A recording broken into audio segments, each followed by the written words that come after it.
Melbourne is booming, with its population on track to overtake Sydney as Australia's biggest city in the next few decades.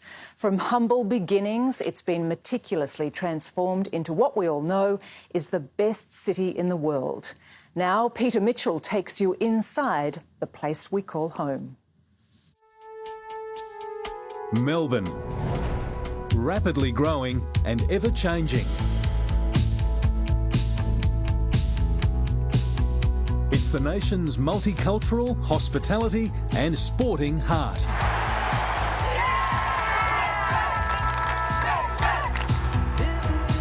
It's phenomenal, a century of growth. I love Melbourne.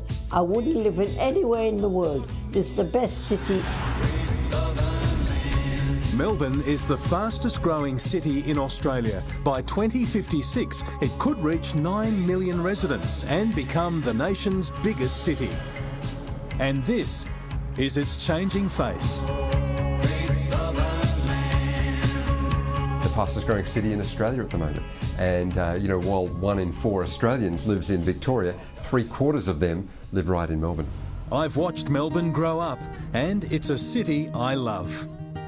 As a proud Victorian, I've lived and worked here all my life. I've seen Melbourne transform from a place where the shops were shut on Sundays, thank you, to the lofty title now of the world's most livable city.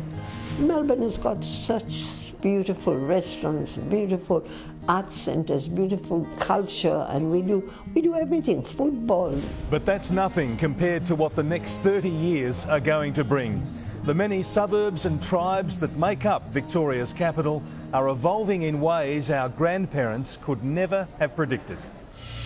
We've developed a street life that's the envy of the world.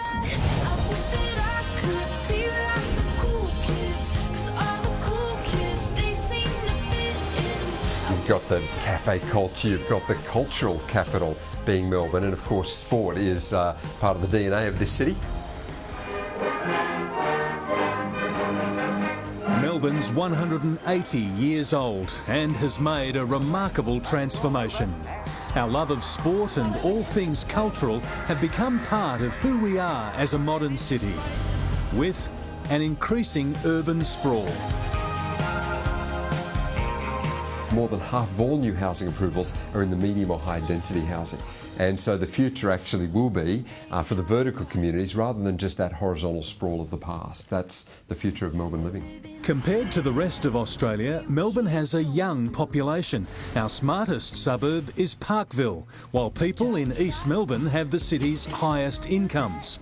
The residents of Sandhurst near Carrum Downs prefer married life to those in Carlton. The motor car is king in the west. Plumpton residents near Caroline Springs have 2.6 cars per household. If there's one thing that makes this city so rich, it has to be our cultural diversity. From the gold rush right through post-World War II until now, immigration has been responsible for Melbourne's beating heart. It's a beautiful street. We made the street. The Italian made the street. The city's Vietnamese embrace Springvale, the Chinese Box Hill and Carlton, and the Turkish Dallas. Our biggest Indian population is in Dandenong. Afghans like Dandenong South. A big Greek community calls Clorinda near Oakley home, while it's Little Italy in Pascoe Vale. Well, Melbourne really is a little United Nations. And our city is home to many different religions. Followers of Islam reside in Dallas, the Catholics in Avondale Heights, Buddhists in Sunshine.